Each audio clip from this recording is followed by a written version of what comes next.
దేవుని పిల్లలు వాక్యము చేత బలవంతులు కావాలన్న దేవుని సంకల్పం. బలవంతులు కావాలన్నది. అందుకనే ఆ ఉపద్రవములో బలవంతులు కావాలి, దేవునిలో సంతోషించాలి, లోకములో కాదు. లోకానుసారంగా సంతోషించుమని దేవుడు చెప్పడు.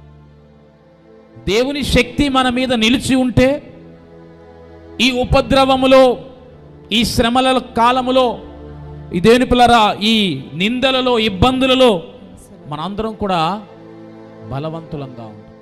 అసలు దేవుని అందలి విశ్వాసులకు ఎలా మనం బలవంతులము కావాలి? ఎప్పుడైతే నీవు పరిస్థితులను బట్టి బలహీనపరచబడ్డావో, ఆశ కోల్పోయావో, నిరాశతో ఉన్నావో, వేదనతో దుఃఖముతో ఉన్నావో, ఈ వేదనలో, ఈ శ్రమలలో నీవు తెలుసుకోవలసినటువంటివి 4 విషయాలు ఉన్నాయి.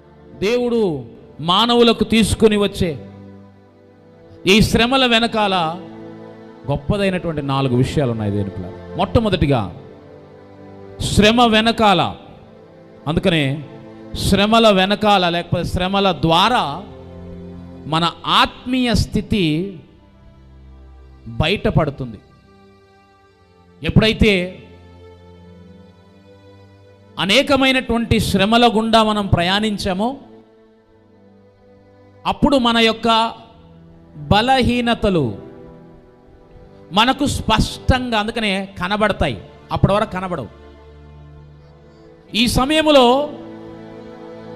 దేవుడు ఏం చేశాడో తెలుసా? చాలామంది యొక్క ఆత్మీయ స్థితిని వారి బలహీనతలను వారే గుర్తించేలా దేవుడు వారికి అవకాశం ఇచ్చాడు. చాలా బలమైనటువంటి పరిస్థితుల గుండా, కష్టము గుండా, నష్టము గుండా వెళ్ళినప్పుడు ఈ వ్యక్తి ఎలా ఉంటాడో అని దేని పిల్లరా మనం పరీక్షింపబడతాం. అందుకే ఏమైపోయాయి? ఇప్పుడు మనకు తేట తెల్లమయ్యాయి. ఉద్యోగం లేనప్పుడు, ఉద్యోగం కోల్పోయినప్పుడు, జీతం తక్కువ వచ్చినప్పుడు, జీతము లేనప్పుడు నా విశ్వాసం ఏంటి? రోగం వచ్చినప్పుడు, మరణం వచ్చినప్పుడు, నేను ఊహించని ప్రమాదం నాకు, నా కుటుంబానికి వచ్చినప్పుడు నా విశ్వాసం ఏంటి? ఇంతటి ప్రమాదకరమైన పరిస్థితులు నా చుట్టూ ఉన్నప్పుడు నేను విశ్వాసముతో ఉండగలిగానా? భయపడుతూ ఉండగలిగాను.